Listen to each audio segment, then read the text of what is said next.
Hi hello నమస్తే welcome to my YouTube channel drama of life. నా భర్త నన్ను చాలా జాగ్రత్తగా చూసుకునేవాడు మరియు అతని దగ్గర అంత డబ్బు లేకపోయినా నా కోసం ఖరీదైన వస్తువులను తీసుకొని వచ్చేవాడు. అతడు ఇవన్నీ ఎక్కడి నుంచి తీసుకొని వస్తున్నాడు అని నేను ఆశ్చర్యపోయాను. కానీ అతడు చాలా వింతగా పనులు చేసేవాడు. అవి నాకు చాలా సంతోషాన్నిచ్చేవి.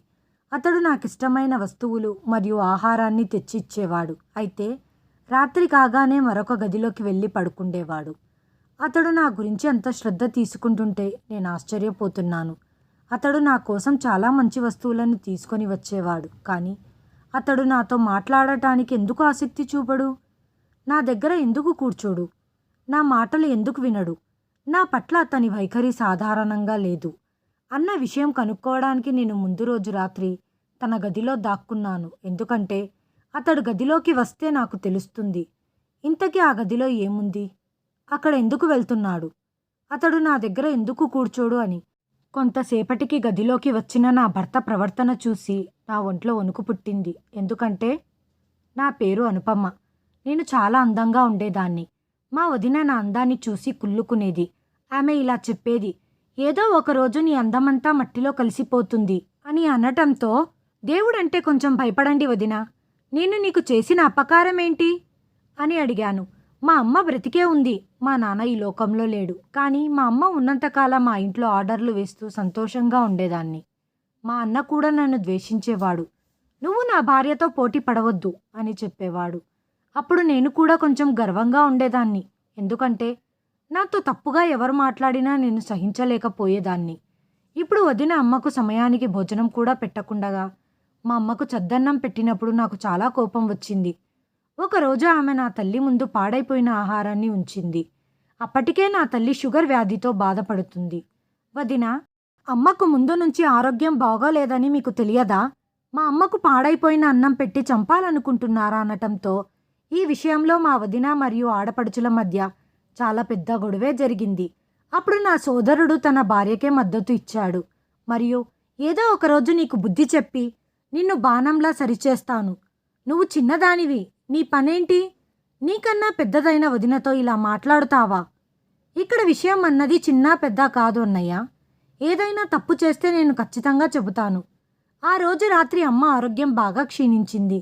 ఎంతగా ఆరోగ్యం చెడిపోయిందంటే తను హాస్పిటల్లో చేరాల్సి వచ్చింది. 4 రోజుల పాటు ప్రాణాలతో పోరాడి ఆ తర్వాత ఆమె ఈ లోకాన్ని వదిలిపెట్టి వెళ్ళిపోవటంతో నేను చాలా ఆందోళన చెందాను. చాలామంది బంధువులున్నారు, కానీ వారందరూ మా అమ్మ అత్తారింటి తరపు వాళ్ళు కాబట్టి వాళ్ళకి ఎక్కువ దుఃఖంగా అనిపించలేదు. వారు కొంచెం విచారం వ్యక్తం చేసి వెళ్ళిపోయారు. ఇప్పుడు ఇంట్లో మా అన్నయ్య మరియు నేను మాత్రమే ఉన్నాము. ఒకరోజు రాత్రి అన్నయ్య నా గదిలోకి వచ్చి ఇలా చెప్పాడు, అమ్మ ఈ లోకంలో లేదు అనటంతో బహుశా మా అన్నయ్య ఇలా అంటాడని నాకు అనిపించింది. అమ్మ లేకపోతే ఏం, నేనున్నాను కదా, నీకేమన్నా అవసరమైతే నాకు తెలియజేయండి అని చెబుతాడు అనుకున్నాను. కానీ దానికి విరుద్ధంగా వచ్చే శనివారం నీ పెళ్ళి అని చెప్పాడు. అతడు సడన్గా అలా అనటంతో నేను ఆశ్చర్యపోయి ఏంటి అని అడిగాను. అవును, నేను నీకు పెళ్లి చేస్తున్నాను. నువ్వు కూడా ఒక ఇంటి దానివైతే బాగుంటుంది అని అన్నాడు. నా పెళ్ళి ఎవరితో చేస్తున్నావు అని అడిగేంత అవసరం లేదనిపించింది. కానీ ఇంత త్వరగా పెళ్ళా అనటంతో అవును పెళ్ళే. అమ్మ చనిపోయి కేవలం నెల మాత్రమే గడిచింది. నీ మనసులో పెళ్లి గురించి ఏవైనా కోరికలు ఉన్నా దాన్ని మనసులోనే అణిచివేసుకో. ఎందుకంటే నెల ముందే మీకోసం డ్రమ్స్ పెట్టించలేను మరియు నీ వరుణ్ణి గుర్రం మీద తీసుకొని రాలేను. ఇలా చెప్పి అతడు గదిలో నుండి బయటికి వెళ్ళిపోయాడు. నేను దిండు మీద తలపెట్టి ఏడవటం మొదలుపెట్టాను. సరే, పెళ్ళైతే ఏదో ఒకరోజు జరగాల్సిందే. అలా జరిగితే నాకు సొంత ఇల్లు ఉంటుంది. నేనెవ్వరికీ బానిసగా ఉండనవసరం లేదు అని ఇలా ఆలోచించి నా మనసుని ఓదార్చుకున్నాను. కనీసం ఇలాగైనా వదిన పోరు తప్పుతుంది, లేకపోతే వేరే ఏ విధంగానూ వదిన పోరు తప్పించుకోలేను. ఈ ఆలోచనలతో రోజులు గడిచిపోయాయి. కానీ పెళ్లి రోజు తనని చూసి నేను కంగారు పడ్డాను. నా సోదరుడు ఇలాంటి వ్యక్తితో నా వివాహం చేపిస్తున్నాడు. బహుశా ఇందులో కూడా మా వదిన హస్తం ఉండవచ్చు అనుకున్నాను. ఎందుకంటే ఎప్పుడు కొట్లాట జరిగినా మా వదిన శత్రువు అయిపోతుంది. అప్పుడు నాకు అనిపిస్తుంది ఆమె ఏదో ఒకరోజు ఖచ్చితంగా నా మీద ప్రతీకారం తీర్చుకుంటుంది అని. మరియు ఈరోజు ఆమె అదే చేసింది. ఇప్పుడు ఆమె నాపై విజయం సాధించింది. ఎందుకంటే నాకు కాబోయే వరుడు విచిత్రమైన స్థితిలో కూర్చొనున్నాడు. అతడి శైలిని చూస్తుంటే చిన్న పిల్లోడు కూడా ఊహించగలడు అతడు నార్మల్ వ్యక్తి కాదు అని. వాస్తవానికి అతడు పిచ్చివాడు. ఎందుకంటే అతడి చేతిలో చాక్లెట్ పట్టుకుని వాటిని తింటున్నాడు. అతడి జుట్టు మొత్తం చెదిరిపోయింది. బట్టలైతే కొత్తవే వేసుకున్నాడు. కానీ ఏదో చిన్న పిల్లవాడు బురదలో ఆడుకొని మురికి చేసుకున్న మాదిరిగా అయిపోయాయి అతడి బట్టలు. ఇతడే నా వరుడని మరియు అతనికి పిచ్చి ఉందని అందరికీ తెలిసిపోయింది. మా వీధిలోని మహిళలు కొంతమంది పెళ్లికి వచ్చారు. ఎందుకంటే మాకు బంధువులు లేరు. వాళ్ళు కూడా చెప్పటం మొదలుపెట్టారు, అనుపమ్మకు కాబోయే వరుడు పిచ్చివాడు. వీళ్ళేం చేస్తున్నారు? అన్నా వదినలు కలిసి సొంత చెల్లెలకి ఎంత న్యాయం చేస్తున్నారు. తల్లి చనిపోయేసరికి వీళ్ళ కళ్ళు మూసుకొని పోయాయి. ఇంత అందమైన అమ్మాయిని ఒక పిచ్చివాడికిచ్చి పెళ్లి చేస్తున్నారు. మరియు నా పెళ్లి జరిగిపోయింది. ఆ తర్వాత నేను నా భర్తను చూశాను. ఇప్పుడు అప్పగింతలు జరగబోతుంటే నా కళ్ళల్లో నీళ్లు తిరుగుతున్నాయి. నేను ఏడవాలనుకున్నాను, కానీ ఏడవటం లేదు. ఒకవేళ నేను ఏడ్చినా నా కన్నీళ్ళని ఎవరు చూస్తారు? నాకు మా అమ్మ చాలా గుర్తొస్తుంది. ఒకవేళ మా అమ్మ ఈరోజు బ్రతికి ఉంటే నాతో ఇలా ఎప్పటికీ జరిగి ఉండేది కాదు. వదిన అన్నను రెచ్చగొట్టడంతో అతడు క్షణికావేశంలో దేని గురించి ఆలోచించకుండగా తన చెల్లి పెళ్లిని ఒక పిచ్చివాడితో జరిపిస్తున్నాడు. అతడు నన్నెక్కడ ఉంచుతాడు? ఎలా చూసుకుంటాడు? ఏం తిండి పెడతాడు? ఏం తాగిస్తాడు? నన్ను ఎలా పోషిస్తాడు అన్న విషయం కూడా తను అర్థం చేసుకోలేదు. ఈ రోజుల్లో ఉద్యోగం లేని అబ్బాయిలకు తమ కూతుర్లనిచ్చి పెళ్లి కూడా చేయటం లేదు. అలాంటిది అతని దగ్గర తెలివితేటలు లేవు, ఒక పద్ధతి లేదు. నాకు ఒక్క క్షణం ఇలా అనిపించింది, అతనితో వెళ్ళడానికి నిరాకరించాలి అని. కానీ ఆ తర్వాత ఏమవుతుంది? నేను ఎంత సీన్ క్రియేట్ చేసినా కూడా వాళ్ళు నన్ను ఇక్కడి నుండి తరిమి కొట్టేవారు. అందుకే అన్నీ ఆ దేవుడిపై వదిలిపెట్టి మౌనంగా వెళ్ళిపోవాలనుకున్నాను. నేను వెళ్ళేటప్పుడు నా సోదరుడు నా తలపై చెయ్యి వేయడానికి ప్రయత్నించగా నేను నా తలని వెనక్కి జరిపాను. ఎందుకంటే అక్కడున్న అందరు ఈ దృశ్యాన్ని చూస్తున్నారు కాబట్టే తనని కూడా అవమానించాలి అనుకున్నాను. కనీసం ఇలాగైనా అతడు నాకు చేసిన అన్యాయం తెలుసుకుంటాడేమో అని. అతడు చేసిన పని మంచిది కాదు. వదిన కూడా నన్ను కలవటానికి ముందుకు వచ్చినప్పుడు నేను తనని కూడా కలవలేదు. ఎందుకంటే అప్పగింతలప్పుడు మా వదిన, మహాతల్లి నీ పెళ్లి జరిపించాము, ఆ ఇంట్లో నీ కుతంత్రాలను చూపించకు, మంచిగా ఉండు, లేకపోతే నీ ఇంటిని పోగొట్టుకుంటావు అని అందరి ముందు చెప్పింది. ఏ వదిన ఇలా చెబుతుంది తన ఆడబిడ్డతో? అది కూడా ఆమె అప్పగింతల రోజు. మనసులో ఇంత ద్వేషం ఉన్నా కూడా ఏ కూతుర్ని ఇంట్లో నుంచి బయటికి పో అని అవమానించి ఎవ్వరూ పంపరు. నాతో చాలా దారుణంగా ప్రవర్తించారు. ఆ దేవుడు చూస్తున్నాడు నాపై ఎంత అణిచివేత జరుగుతుందో. ఏదో ఒకరోజు ఆ దేవుడు నాకు న్యాయం చేస్తాడు అని నమ్ముతున్నాను. కానీ ఇప్పుడు ప్రస్తుతం నా సమయం బాగోలేదనిపిస్తుంది. నాకేమీ అర్థం కావటం లేదు. నా భర్త పిచ్చివాడు, కానీ అతడి ఇల్లు చాలా బాగుంది. అది డబుల్ బెడ్రూమ్ ఇల్లు. అతడికి ఒక సోదరుడు కూడా ఉన్నాడు. అతడు కూడా ఆ ఇంట్లోనే ఉంటాడేమో అని నాకు అనిపించింది. కానీ రాత్రి కాగానే అతడి సోదరుడికి బదులు అతడు గదిలోకి రావటంతో నేను కంగారు పడ్డాను. వదినా, భయపడాల్సిన అవసరం లేదు. నిజానికి ఇది నా సొంత ఇల్లు. నాకు మరొక చోట ఇల్లు ఉంది. నా కోసం నా భార్య పిల్లలు ఎదురు చూస్తుంటారు. ఇప్పుడు మీరే తనని జాగ్రత్తగా చూసుకోవాలి. నా భార్య దీన్ని అంగీకరించదు. ఎందుకంటే అతనితో తనకు మంచి సత్సంబంధం కలిగి లేనందున నేను తనని చూసుకోలేను. మాకు తల్లిదండ్రులు లేరు. మీకు మీరు మరియు మీ భర్త మాత్రమే ఉన్నారు. ఇది మీ ఇల్లు. ఒకవేళ మీకు ఏ వస్తువు ఎక్కడ ఉందో అర్థం కాకపోతే ఫోన్ చేసి అడగండి. నా నెంబర్ గోడ మీద రాసి ఉంచాను. ఒకవేళ తను మిమ్మల్ని ఎక్కువగా ఇబ్బంది పెట్టడం ప్రారంభిస్తే మీరు నన్ను పిలవండి. కానీ ఇది అర్థం చేసుకోండి, నాకు కూడా పిల్లలున్నారు. నేను ఇక్కడికి రావటం పోవటం నా భార్యకి ఏమాత్రం ఇష్టం ఉండదు. ఒకవేళ తీవ్రమైన అత్యవసర పరిస్థితి ఉంటే దయచేసి నాకు కాల్ చేయండి. లేకపోతే సొంతంగా మీరే మీ పరిస్థితులను చక్కదిద్దుకోవడానికి ప్రయత్నించండి. ఎందుకంటే ఇప్పుడు అతడు నీ భర్త మరియు నీతో పాటే ఉండాలి. ఈ మాటలు వింటుంటే నా జీవితం ఎంత దారుణంగా ఉండబోతుందో నాకు అర్థమవుతుంది. నేను సరే అని తల ఊపాను. నేను ఇంకేం చెప్పగలను? వదినా, ఆ దేవుడు మీకు సహాయం చేస్తాడు. మీరు చింతించవలసిన అవసరం లేదు. ఏదో ఒకరోజు అంతా సర్దుకుంటుంది అని అతడు నన్ను ఓదారుస్తున్నాడని నాకు తెలుసు. కానీ అతడు మళ్ళీ ఇలా చెప్పాడు, నేను మీకు ఈ విషయం మళ్ళీ చెప్పాలనుకుంటున్నాను. ఏదో ఒకరోజు అంతా సవ్యంగా అవుతుంది. దేని గురించి మీరస్సలు ఆందోళన చెందాల్సిన అవసరం లేదు అన్నాడు. అతడు ఈ మాటల్ని ఇలా రెండుసార్లు ఎందుకంత గట్టి నమ్మకంతో చెబుతున్నాడు? ప్రస్తుతం నాకేమీ అర్థం అవటం లేదు. నేను సరే అని అన్నాను. నా భర్త మరొక గదిలో కూర్చొని ఉన్నాడు. నేను అతడి గదిలోకి వెళ్ళగానే అతడు కంగారు పడ్డాడు. ఈ గది బహుశా అతడిదే అయి ఉండవచ్చు. అక్కడ చాలా వస్తువులు విరిగిపోయి ఉన్నాయి. అక్కడక్కడ కొన్ని బొమ్మలు మరియు చాక్లెట్ల కవర్లు పడి ఉన్నాయి. బహుశా అతడిది చిన్నపిల్లల మనస్తత్వం అయి ఉండవచ్చు. అతడు నన్ను చూడగానే నాకు భయమేసింది. అతడు నాతో మాట్లాడి నాకేదైనా చెబుతాడేమో, లేదా ఏదో ఒక పని చెబుతాడేమో అనుకున్నాను. కానీ అతను అలాంటిదేమీ చెప్పలేదు. నేను నిశ్శబ్దంగా వెళ్ళి నా గదిలో పడుకున్నాను. గది లోపల నుంచి డోర్ లాక్ వేసుకోవాలని నా మనసులో అనిపించింది. కానీ నేను అలా చెయ్యలేదు. చెప్పడానికి చాలా వింతగా అనిపిస్తుంది. కానీ ఇంత ప్రశాంతమైన నిద్రను నేను ఇంతకుముందు ఎప్పుడూ పొందలేదు. కళ్ళు తెరిచి చూసేసరికి నేను ఆశ్చర్యపోయాను. నా ఎదురుగా నా భర్త కూర్చొని ఉన్నాడు. అతన్ని చూడగానే నాకు భయమేసింది. అప్పుడు నేను టేబుల్ వైపు చూసినప్పుడు నా కళ్ళు ఆశ్చర్యంతో పెద్దవయ్యాయి. అప్పటికే టేబుల్ మీద టిఫిన్ ఉంది. టిఫిన్ బయట నుంచి తెచ్చినట్లుగా కనిపిస్తుంది. వెంటనే నేను అతని వైపు చూసి చుట్టుపక్కల చూశాను. బహుశా అతడి తమ్ముడు వచ్చింటాడా, మరియు అతడే టిఫిన్ తెచ్చి ఉంటాడు అనుకున్నాను. కానీ ఇంట్లో ఎవరూ లేరు. ఇంటి తలుపులు ఇంకా మూసే ఉంది. నేను రాత్రి పడుకునే ముందే తలుపుకు తాళం వేశాను అని నేను ఆలోచిస్తుండగా నా భర్త నాకు టిఫిన్ తినమని చెప్పి మరియు అతడు టిఫిన్ తినడానికి కూర్చున్నాడు. నేను ఆశ్చర్యపోయాను. అతడికింత తెలుసా? మాకు పెళ్ళయింది, అందుకే బజార్ నుంచి బ్రేక్ఫాస్ట్ తీసుకురావాలని. అప్పుడు అతను ఎలా పిచ్చివాడయ్యాడు? తర్వాత అతడు వింతగా పాట పాడడం మొదలుపెట్టాడు. ఇది ఏదో కార్టూన్లోని పాట కాబట్టి ఇది సాధారణమైన చర్య కాదని నాకు అర్థమైంది. బహుశా అతడికి ఆకలై ఉండవచ్చు. అతని వద్ద చాలా తక్కువ డబ్బులు ఉండవచ్చు. ఇంత చిన్న పని ఏ చిన్న పిల్లవాడైనా చేయగలడు అని నేను టిఫిన్ తినేశాను.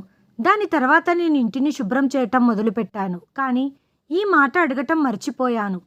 ఈ ఇల్లు ఎలా గడుస్తుందని. అయితే ఇంట్లోకి అవసరమైన వస్తువులన్నీ మొదటి నుంచే తెచ్చి ఉంచారు. నేను అతడి తమ్ముడి నెంబర్కి డయల్ చేశాను. కానీ నెంబర్ అందుబాటులో లేదు అని వచ్చింది. నేను మధ్యాహ్నానికి లంచ్ సిద్ధం చేశాను. నా ఇంట్లో రోజు ఇలా జరగటం మొదలైంది. ఒక్కో రోజు నా భర్త హఠాత్తుగా ఇంట్లో నుంచి ఎక్కడికో వెళ్ళాడు. నాకు తెలియటం లేదు. నేను చాలా ఆందోళన చెందుతున్నాను. బహుశా అతని ఇంటి నుండి పారిపోయి ఉంటాడా అనుకున్నాను. అందుకే నేను తన తమ్ముడికి ఫోన్ చేశాను. అవును, తను కొన్నిసార్లు ఎక్కడంటే అక్కడికి వెళ్తాడు, కానీ తిరిగి వస్తాడు. టెన్షన్ పడాల్సిన అవసరం లేదు. రాత్రిలోగా తిరిగి వస్తాడు. ఒకవేళ రాత్రైనా తిరిగి రాకపోతే అప్పుడు మీరు నాతో చెప్పండి అని అనటంతో నేను సరే అని ఫోన్ పెట్టేశాను. రాత్రి కాగానే నా భర్త తిరిగి ఇంటికి వచ్చాడు. అతడి చేతిలో ఉన్న ఏదో వస్తువును నా చేతికి అందించాడు. దాన్ని తెరిచి చూసేసరికి లోపల పూలు కనిపించాయి. నేను అడిగాను, ఇదేమిటి అని. నేను నీ కోసం తెచ్చాను అని అనటంతో నేను ఆశ్చర్యపోయాను. ఆ పూలను నా దగ్గర ఉంచి తన అవతల గదికి వెళ్ళాడు. కొంతసేపటి తర్వాత గది లోపల నుండి గడియ పెట్టి ఉండటం గమనించాను. ఆ ఇంట్లో నాకు రోజులు బాగా గడుస్తున్నాయి. నేను ఊహించినట్లు ఇక్కడ ఏమీ జరగటం లేదు. ఖచ్చితంగా అంతా బాగానే ఉంది. నా భర్త నా కోసం రోజు ఏదో ఒకటి తెచ్చేవాడు. అతడికి డబ్బులు ఎక్కడి నుంచి వస్తున్నాయో తెలియటం లేదు. ఇంట్లో కూడా అన్ని వస్తువులు అందుబాటులో ఉండేవి. ఇంట్లో సరుకులన్నీ అయిపోవటంతో ఒకరోజు అతడి తమ్ముడు ఇంటికి వచ్చాడు. అతను వచ్చి నాకు 20,000 రూపాయలను ఇవ్వటంతో ఈ ఇంటిని మీరే నడిపిస్తున్నారా అని అడిగాను. లేదు లేదు, అలాంటిదేమీ లేదు. నిజానికి ఇవి అద్దె డబ్బులు. మా అన్న తమ్ముళ్ళిద్దరి పేరు మీద కొన్ని షాపులు ఉన్నాయి. వాటికి అద్దె వస్తుంది. కాబట్టి అద్దె నుండి నెలకు 2 సార్లు 20 నుంచి 25,000 వరకు ఇస్తుంటాను. వదిన, మీకు 15వ తేదీన 20,000ను అందజేస్తాను. ఈరోజు 1వ తేదీ కావటంతో నేను మీకు డబ్బులు ఇవ్వటానికి వచ్చాను అని చెప్పటంతో నేను సరే అని చెప్పాను. ఇంట్లో అవసరమయ్యే వస్తువులను తెచ్చుకున్నాను. ఆ ఇంట్లో టీవీ మరియు ఏసీ, ప్రతి వస్తువు ఉన్నాయి. ఒకరోజు దారి తప్పి మా అన్న మరియు వదిన నా ఇంటికి వచ్చారు. వాళ్లకు తెలుసు నా పెళ్ళి ఒక పిచ్చివాడి చేత చేయబడిందని. ఇప్పుడు నా పరిస్థితి ఎలా ఉందో చూడటానికి వారు వచ్చి ఉంటారని నాకు అర్థమైంది. కానీ నన్ను చూడగానే వారు ఆశ్చర్యపోయారు. ఎందుకంటే అప్పుడు నేను కొత్త డ్రెస్ వేసుకొని ఉండటంతో మా వదిన ఇలా అడిగింది, ఈ కొత్త డ్రెస్ నీకు ఎక్కడి నుంచి వచ్చింది? ఈ వ్యక్తులు మీకోసం కేవలం 2 జతల బట్టలు మాత్రమే తెచ్చారు. మరియు మేము కూడా మీకోసం ఎటువంటి బట్టలు తీసుకురాలేదు. వదినా, నా భర్త నా కోసం తెచ్చాడు అనటంతో, నీ భర్తకైతే ముఖం చేతులు సరిగ్గా కడుక్కోవడం కూడా రాదు. అలాంటివాడు మీకోసం ఎక్కడి నుంచి బట్టల్ని తీసుకొని వస్తాడు అనటంతో, అతడే నా కోసం తీసుకొని వచ్చాడు. తనకు చేతులు ముఖం కడుక్కోవడం తెలియదని మీతో ఎవరు చెప్పారు? నేను మీకు చూపిస్తాను చూడండి. నా కోసం తను ఏమేమి తెచ్చాడో అంటూ ఇంట్లో ఉన్న వస్తువులన్నీ చూపించగానే తను కూడా ఆశ్చర్యపోయింది. అతడు ఇదంతా ఎక్కడి నుంచి తీసుకొని వస్తున్నాడు?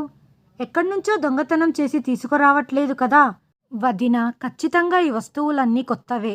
లేదే, ఈ వస్తువులన్నీ కొత్త వాటిలా కనిపించటం లేదు. ఆమెకేం జరిగింది? బాణం లక్ష్యాన్ని తాకినట్లు లేదు. ఎందుకంటే తను నాకు ఏదైనా చెడు చెయ్యాలనుకుంది. కానీ నాకు చెడు జరగకపోవటంతో ఆమె తీవ్ర మనస్తాపానికి గురైనట్లుంది.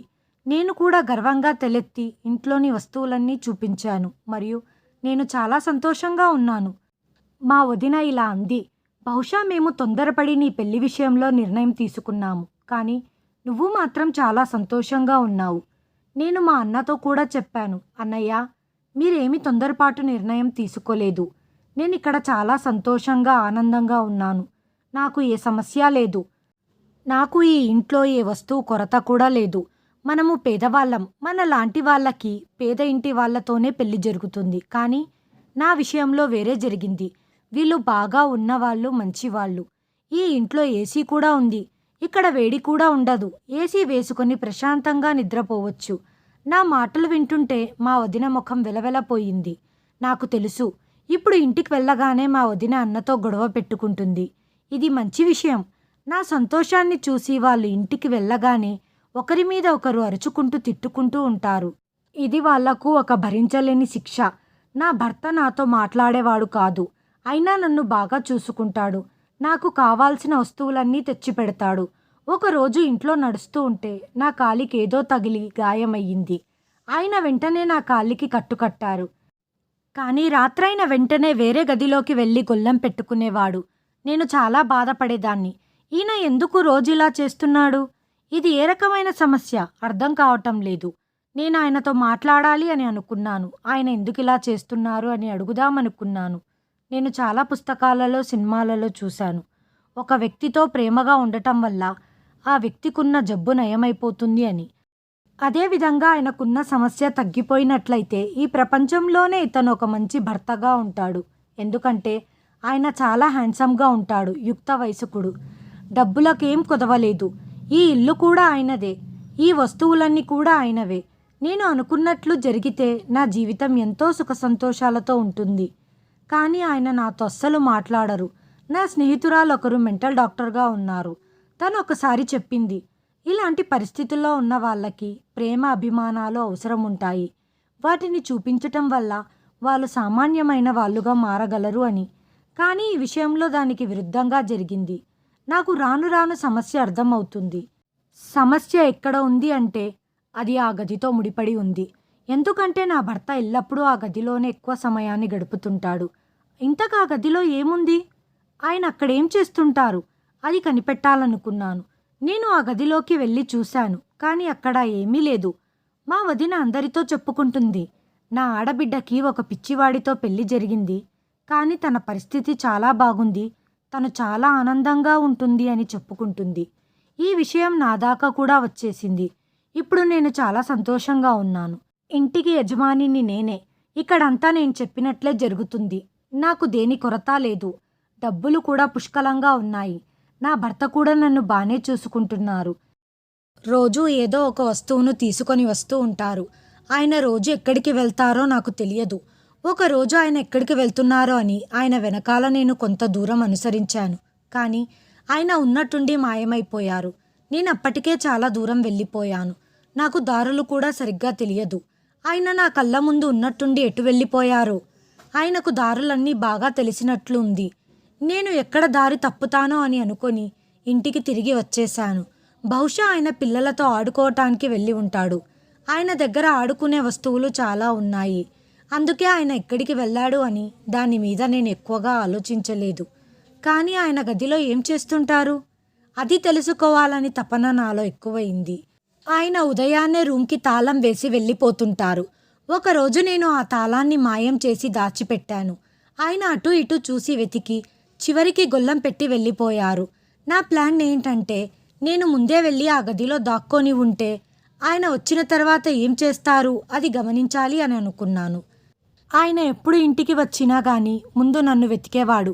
అప్పుడప్పుడు నాతో కొద్దిగా మాట్లాడేవాడు. ఆయనకు నా పేరు కూడా తెలుసు. నన్ను పేరుతోనే పిలిచేవాడు. ఆయన చూస్తుంటే నాకు చాలా బాధగా ఉండేది. అతను కూడా ఒకరికి కొడుకే. మంచి వయసులో చాలా అందంగా ఉంటారు. ఇతని జీవితంలో ఏం జరిగిందో నాకు తెలియదు. ఇతను పుట్టినప్పటి నుంచి పిచ్చివాడుగా పుట్టాడా? అలా పుట్టిన వాళ్ళకి వయసు పెరిగినా ఇంకా చిన్నపిల్లల మనస్తత్వంతోనే ఉంటారు. బహుశా ఇతనికి ఏదైనా షాక్ కలిగే సందర్భం వచ్చి ఉండవచ్చు. అందుకే ఇలా అయ్యాడు. నేను వాళ్ళ తమ్ముణ్ణి కూడా అడిగాను. కానీ ఆయన ఏం సమాధానం చెప్పకుండగా సమయం వస్తే మీకే తెలుస్తుంది అని దాటివేశారు. సమయం వస్తే అన్నారు? ఆ సమయం ఎప్పుడొస్తుంది అని ఆలోచించాను. నాకు ఆయన చిన్నప్పటి ఫోటోలున్న ఆల్బం దొరికింది. ఆయన ఫోటోలో చాలా కోపంగా గర్వంగా ఉండే మనిషిలా కనపడ్డారు. అతడు కుటుంబం మొత్తంలోనే అత్యంత అందమైన యువకుడు. అలా ఉండేవాడు ఇలా కావటానికి కారణం ఏంటి? ఎవరిదైనా దిష్టి తగిలి ఉంటుంది. మనసులో ఇలాంటి ఎన్నో ఆలోచనలతో నేను సందిగ్ధంలో ఉన్నాను. ఈరోజు ఖచ్చితంగా నేను విషయం ఏంటో తెలుసుకోవాలి. తెలిసిన తర్వాత ఏం చెయ్యాలని ఆలోచిస్తాను. కానీ అది ఇలాంటి విషయం కాదు. నా భర్త నా కోసం మళ్ళీ ఏదో తెచ్చి తన గదిలోకి వెళ్ళిపోయాడు. కానీ నేను గదిలో లేనని గ్రహించిన తర్వాత అతడు వచ్చి ఇల్లు మొత్తం నా కోసం వెతికాడు. కానీ నేనెక్కడా కనపడకపోయేసరికి తనతో పాటు నా కోసం తెచ్చిన వస్తువును అక్కడే ఉంచాడు. నాకు బ్యాగ్ పెడుతున్న శబ్దం వినిపించింది. అప్పటికే నేను అతని గదిలో దాక్కొని ఉన్నాను. అతడు తన గదిలోకి వచ్చి లోపల నుంచి గొల్లెం పెట్టుకున్నారు. వచ్చి కుర్చీలో తల పట్టుకొని కూర్చున్నాడు. నేను కర్టెన్ వెనకాల దాక్కొని ఆయనను గమనిస్తూ ఉన్నాను. నేను ఆ గదిలో దాక్కొని ఉంటాను అన్న విషయం ఆయన దృష్టిలో లేదు. ఆయన తల ఎలా పట్టుకొని ఉన్నారంటే ఎవరో మేధావి చాలా తీక్షణంగా ఏదైనా విషయం గురించి ఆలోచిస్తున్నట్లుగా ఉన్నారు. సడన్గా అతడి ముఖంలో పిచ్చివాడిలా ఉండే హావభావాలు కనిపించకుండా పోయాయి. నాకు చాలా గందరగోళంగా అనిపిస్తుంది. ఈ విషయంలో ఏదో తప్పుంది. కానీ అది సామాన్యమైనది కాదు. కొంతసేపటి తర్వాత ఆయన జేబులో నుంచి ఒక పెద్ద ఫోన్ తీశారు. నేను అది చూసి ఆశ్చర్యపోయాను. ఇంత పెద్ద ఫోన్ ఈయన దగ్గరికి ఎలా వచ్చింది అని. ఫోన్ కూడా చాలా బాగుంది. ఏ విధంగానూ పలిగిపోలేదు. సామాన్యంగా ఆయన వస్తువులన్నీ పగిలిపోయి ఉండేవి. ఆయన ఫోన్లో ఎవరితోనో మాట్లాడుతున్నారు. ఆయన మాటలు ప్రవర్తన చూస్తుంటే నాలో గందరగోళం ఎక్కువైపోయింది. ఆయన చాలా నార్మల్గా మాట్లాడుతున్నారు. పిచ్చివాడికి ఉండాల్సిన లక్షణాలేమీ లేవు. ఆయన ఈ విధంగా చెబుతున్నారు. చూడండి, నేను ఇంతకుముందే మీతో ఒప్పందం చేసుకున్నాను. ఈ డబ్బులు బిజినెస్లో పెట్టుబడి పెట్టండి. నా అదృష్టం బాగుంటే నాకు లాభాలు వస్తాయి. ఈ మాటలు విని నేను ఆశ్చర్యపోయాను. నా భర్తేమో ప్రపంచం ముందు పిచ్చివాడిలాగా, ఇక్కడ చూస్తే పెద్ద మేధావిలాగా, పెద్ద వ్యాపారవేత్తల బిజినెస్ డీల్స్ మాట్లాడుతున్నాడు. కానీ ప్రపంచం ముందు ఎందుకు పిచ్చివాడిలాగా మిగిలిపోయాడు? నాతో ఎందుకు అబద్ధం చెబుతున్నారు? కనీసం నాకైనా నిజం చెప్పొచ్చు కదా. నేను కటన్ వెనకాల నుంచి అతని ముందుకు వచ్చేద్దామనుకున్నాను. కానీ ఇంకొంచెం సేపు చూద్దాం ఏం చేస్తారో అని ఆయనను గమనిస్తున్నాను. కొంతసేపటి తర్వాత జేబులో నుంచి చాలా డబ్బులు తీసి పక్కన ఉన్న టేబుల్ మీద పెట్టారు. మళ్ళీ ఫోన్ తీసి ఎవరికో ఫోన్ చేసి మాట్లాడుతున్నారు. ఆ మాటల్ని బట్టి ఆయన ఎవరికి ఫోన్ చేస్తున్నారో నాకు అర్థమైపోయింది. ఆయన వాళ్ళ తమ్ముడికి ఫోన్ చేసి ఈ విధంగా అంటున్నారు. నా మనసు చెబుతుంది అనుపమ్మకి అన్ని విషయాలు చెప్పేయాలని. ఆమె నా భార్య. ఆమెతో నా జీవితాన్ని పంచుకోవాలని అనుకుంటున్నాను. తొందర పడొద్దండి అన్నయ్య అనడంతో దీనిలో తొందరపాటేముంది? నా పెళ్లి జరిగి 4 నెలలు అవుతుంది. అతడు నా పేరు ప్రస్తావించటంతో నేను ఆయన ముందుకొచ్చేశాను. నన్ను చూడగానే ఆయన ఆశ్చర్యంతో నోరు తెరిచేశాడు. అలా చూస్తూ ఉండిపోయారు.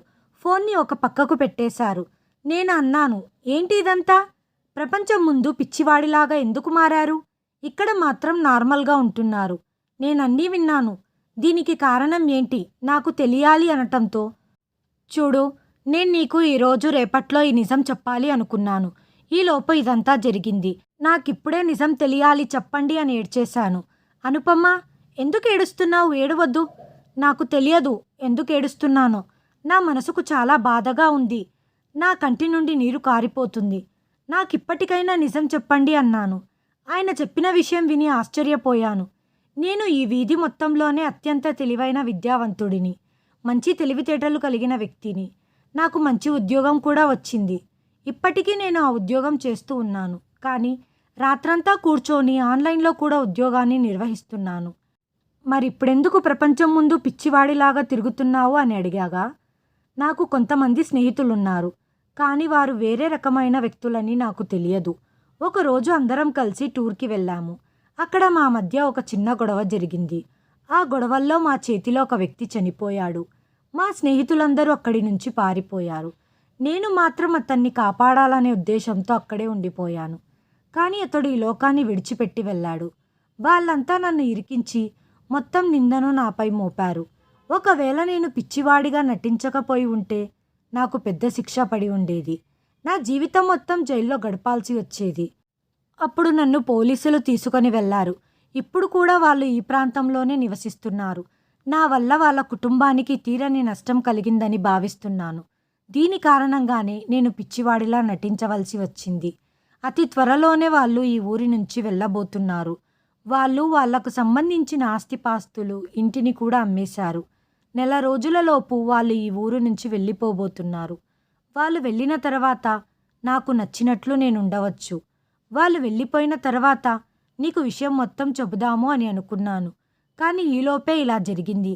మీ అన్నయ్య నీ సంబంధం తీసుకొని వచ్చినప్పుడు నాకు పిచ్చి ఉన్నా కూడా మీ అన్నయ్య నిన్ను నాకిచ్చి పెళ్లి చేయటానికి అంగీకరించినప్పుడు మేము చాలా కంగారు పడ్డాము. అప్పుడే నీ పరిస్థితి నాకు అర్థమైపోయింది. అందుకే నేను నిన్ను చూడకుండానే పెళ్లికి ఒప్పుకున్నాను. నిన్ను ఆ ఇంటి నుంచి వాళ్ళ నుండి కాపాడి కొంచెం పుణ్యం సంపాదించుకుందాం అనుకున్నాను. నేను నిన్ను నిజంగా ప్రేమిస్తున్నాను. నువ్వు చాలా బాగుంటావు. ఒకవేళ బయట పని మీద వెళ్ళినప్పుడు కూడా నాకు నీ ఆలోచనలే వెంబడిస్తుంటాయి. నా కళ్ళ ముందు నీ రూపమే కనిపిస్తుంది. నీకు ఏదైనా బహుమతి తీసుకొని వద్దామని అనుకుంటూ ఉంటాను. నువ్వెక్కడ ఇంట్లో ఉన్న పరిస్థితులకు చిరాకు చెంది ఈ పిచ్చివాడితో నేనెందుకు జీవితం పంచుకోవాలని నన్ను వదిలి ఇంట్లో నుంచి వెళ్ళిపోతావేమో అని దిగులుగా ఉండేది. అందుకే ఎల్లప్పుడూ మీకోసం బహుమతులు తీసుకొని వచ్చేవాడిని. నీ అవసరాలన్నీ తీర్చేవాడిని. నా పరిస్థితులు బాగా లేకపోయినా నిన్నెప్పుడూ సంతోషంగా చూడాలని కోరుకున్నాను. నిన్ను నేను చాలా ప్రేమిస్తున్నాను. అతడి మాటలు విని నా కళ్ళ నుంచి కన్నీళ్లు రావటం మొదలయ్యాయి. ఎందుకు ఏడుస్తున్నావు అని అడగగా, ఇది ఏడుపు కాదు, ఆనంద బాష్పాలు అని సమాధానమిచ్చాను. చాలా విచిత్రంగా ఉంది. ఆనందం వచ్చినా ఏడుపే, బాధ కలిగినా ఏడుపేనా? నేను నీ భర్తని. మన జీవితంలో చాలా సంతోషాలతో ఉండబోతున్నాం. 1 నెల నాటకం చేయవలసి ఉంది అంతే.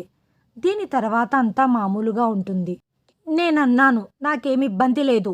నేను ఆలోచిస్తున్నాను, ఇన్నాళ్ళకి ఆ దేవుడు నా పుణ్యానికి ప్రతిఫలంగా మిమ్మల్ని నాకిచ్చాడు. నేనెప్పుడు ఎవరిని మోసం చేయలేదు, బాధ పెట్టలేదు, అపకారమూ చేయలేదు. మా అన్నయ్య నాకు అపకారం చేయాలని చూశాడు. కానీ ఆ దేవుడి దయ వల్ల నాకు అంతా మంచే జరిగింది అని అనటంతో ఆయన నన్ను దగ్గరికి తీసుకొని, నేను నీ భర్తని, నిన్ను ఆనందంగా చూసుకోవటం నా బాధ్యత. మన జీవితం చాలా సుఖ సంతోషాలతో ఉండబోతుంది. ఆయన చెప్పినట్టుగానే జరిగింది. నేను మా ఆయనకు మంచి ట్రీట్మెంట్ ఇప్పించటంతో ఆయనకు త్వరగా బాగైపోయిందని చెప్పాను. ఇప్పుడు మాకు ఒక బాబు పుట్టాడు. మా జీవితం సుఖశాంతులతో నిండిపోయింది. మా జీవితాలు ఒక ఉదాహరణగా మారాయి. హాయ్ ఫ్రెండ్స్, ఈ వీడియోని చివరి వరకు చూసినందుకు ధన్యవాదాలు. ప్లీజ్ సబ్స్క్రైబ్ చేయండి, లైక్ చేయండి, షేర్ చేయండి, కామెంట్ చేయండి. Thanks for watching.